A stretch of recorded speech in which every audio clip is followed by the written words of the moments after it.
नमस्कार बंधुरा शांति रान्नाघरे सबाइके स्वागत। आज के आबारो चले एसेछि एकटी नतून रेसिपिर संगे। आज के बानाबो सुस्वादु आटार लाड्डू।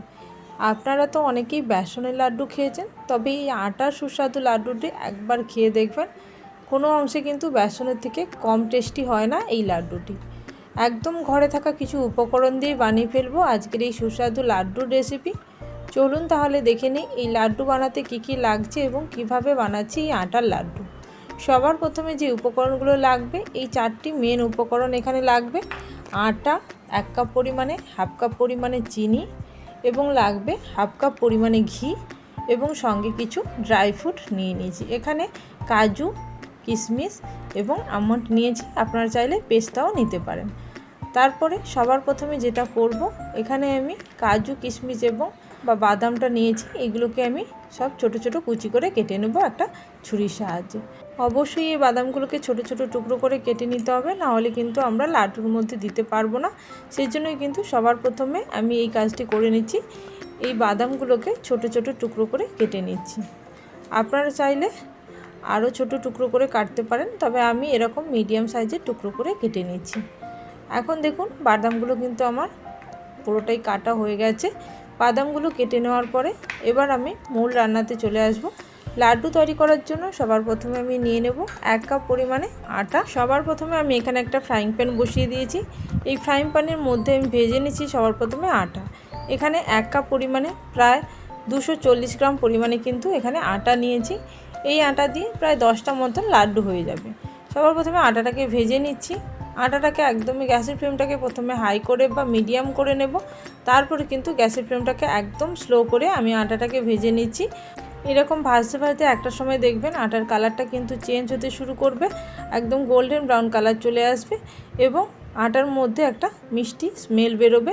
যেরকম আমরা বেসন ভাজার সঙ্গে পাই সেরকম কিন্তু একই রকম একটা স্মেল বেরোবে। তখন বুঝবেন যে আটাটা সম্পূর্ণ ভাজা হয়ে গেছে এবং কালারটা অবশ্যই চেঞ্জ হতে হবে। এখন দেখুন আমি গ্যাসের ফ্লেমটাকে একদম স্লো রেখে এটাকে তৈরি করে নিচ্ছি। এই রান্নাটি করতে কিন্তু একটু বেশি টাইম লাগে, কারণ আটাটাকে ভেজে নিতে কিন্তু টাইম লাগে। উপকরণ কম লাগলেও টাইমটা একটুখানি ধৈর্য নিয়ে করতে হয়। এখন দেখুন আস্তে আস্তে করে কিন্তু আটার কালারটা চেঞ্জ হতে শুরু করেছে, আস্তে আস্তে করে হালকা গোল্ডেন ব্রাউন হতে শুরু করেছে।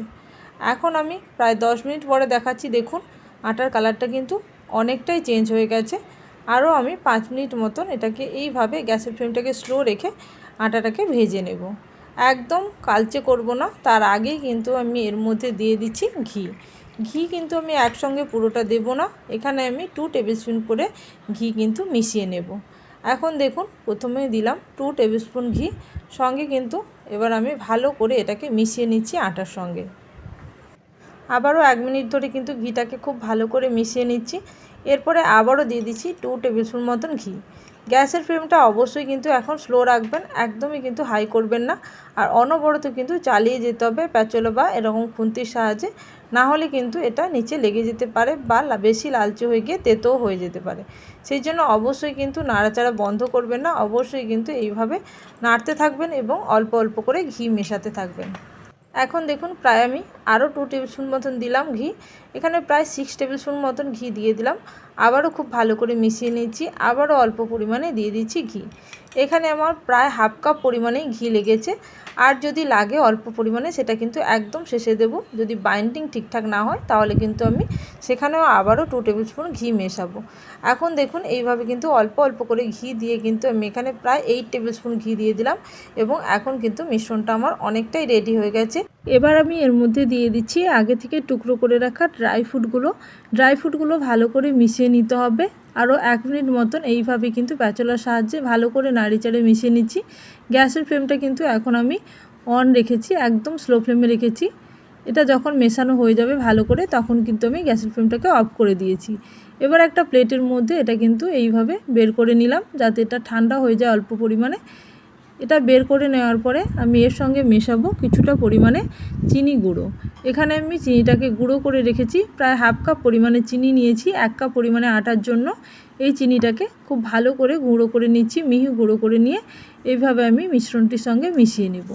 এখন কিন্তু আটার মিশ্রণটি সম্পূর্ণ গরম আছে। এই গরম অবস্থায় কিন্তু একটা প্যাচলার সাহায্যে এইভাবে চিনিটাকে মিশিয়ে নিতে হবে, তাহলে চিনিটা খুব ভালোভাবে এর সঙ্গে মিশে যাবে। আর ঠান্ডা হয়ে গেলে কিন্তু এটা ভালোভাবে মিশবে না, তখন কিন্তু বাইন্ডিং আসবে না, লাড্ডু তৈরি করতে পারা যাবে না। এখন দেখুন এইভাবে মিশিয়ে নিচ্ছি খুব ভালো করে প্যাচলার সাহায্যে চেপে চেপে। একটু ঠান্ডা হলে হাত দিয়েও ভালো করে মিশিয়ে নিতে হবে। এখন আমি অল্প অল্প করে হাত দিয়ে মিশিয়ে নিচ্ছি। দেখুন এখন কিন্তু খুবই গরম আছে, আমি হাত দিয়ে অল্প অল্প করে মিশিয়ে নিলাম। এবার এটাকে ঠান্ডা হওয়ার জন্য রেখে দেবো 1 মিনিট মতো। এখন দেখুন আমি 1 মিনিট পরে দেখাচ্ছি। এখন একটু বাইন্ডিং করে দেখব। দেখুন হাত দিয়ে এইভাবে চাপ দিয়ে দেখছি, এখন কিন্তু লাড্ডুটা ঠিক বাইন্ড হচ্ছে না। সেই জন্য আমাকে কিন্তু এখন 1 টেবিল স্পুন মতন ঘি আরও মিশিয়ে নিতে হবে। আপনারা যখন দেখবেন যে লাড্ডু বানানো যাচ্ছে না, তখন অবশ্যই আরও একটু ঘি মিশিয়ে নেবেন, তাহলে কিন্তু খুব সহজে এটা লাড্ডু আকারে তৈরি করা যাবে। এখন আমি ঘিটাকে মিশিয়ে নিয়েছি। ঘিটাকে মিশিয়ে নেওয়ার পরে আবারও ভালো করে মিশিয়ে নিচ্ছি। এইভাবে সমস্ত আটার মিশ্রণটি এবং চিনির মিশ্রণটিকে খুব ভালো করে হাত দিয়ে মিশিয়ে নিচ্ছি। এইভাবে মিশিয়ে নেওয়ার পরে দেখবেন এইরকম একটা কালার চলে আসবে, তখন কিন্তু আমি দিয়ে দিলাম এলাচের গুঁড়ো। এখানে আমি এলাচের ওপরের ছালগুলো কিন্তু বাদ দিয়ে দিলাম, শুধুমাত্র ওপরে ভেতরে দানাগুলো দিলাম। এরপরে দেখুন হাত দিয়ে এইভাবে লাড্ডু বানানোর চেষ্টা করছি। এখন দেখুন লাড্ডুটা কিন্তু খুব সুন্দরভাবে বানানো হয়ে যাচ্ছে, তার মানে আমার ঘিয়ের পরিমাপটা একদম ঠিকঠাক আছে। এই লাড্ডু বানানোর জন্য ঘিটাই কিন্তু একদম মূল উপকরণ। আপনারা কিন্তু অবশ্যই ঘিয়ের পরিমাপটা দেখে শুনে দেবেন। বেশি পরিমাণ দিলে কিন্তু চাটচেটে হয়ে যাবে, তার থেকে বরং অল্প অল্প করে মিশিয়ে এইভাবে কিন্তু লাড্ডুগুলো বানিয়ে নিতে পারবেন। এখন দেখুন একটা লাড্ডু আমি বানিয়ে নিয়েছি, খুবই সহজে এটা হয়ে যাচ্ছে। একদম উষ্ণ গরম অবস্থায় কিন্তু এটাকে বানিয়ে নিতে হবে। এখন দেখুন আরেকটা লাড্ডু বানিয়ে দেখিয়ে দিচ্ছি। এইভাবে হাত দিয়ে আস্তে আস্তে করে এইভাবে চাপ দিতে দিতে রাউন্ড করলেই কিন্তু লাড্ডুটা খুব সহজে বানানো হয়ে যাবে। তাহলে দেখুন বন্ধুরা, এইভাবে কিন্তু লাড্ডু বানিয়ে আপনারা কিন্তু প্রসাদেও ঠাকুরকে দিতে পারেন। এছাড়াও কিন্তু আপনারা বাড়িতে এইভাবে বানিয়ে খেতে পারেন, বাচ্চারাও খুবই এটা মজা করে খায়। এখন কিন্তু আমার সমস্ত লাড্ডুগুলো বানানো হয়ে গেছে। দেখুন 1 কাপ আটা দিয়ে এতগুলো লাড্ডু হয়েছে। ওপরে অল্প পরিমাণে বাদাম দিয়ে এটাকে ডেকোরেট করে দিচ্ছি। তাহলে বন্ধুরা, রেসিপিটি ভালো লেগে থাকলে অবশ্যই কমেন্ট সেকশানে জানাবেন।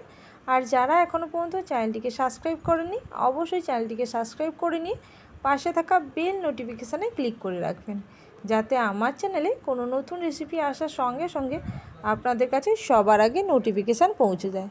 তাহলে আজকের জন্য এই পর্যন্ত, আবারও চলে আসবো নতুন কোনো রেসিপি নিয়ে। ততক্ষণের জন্য সবাই ভালো থাকবেন, সুস্থ থাকবেন। Thank you for watching my video.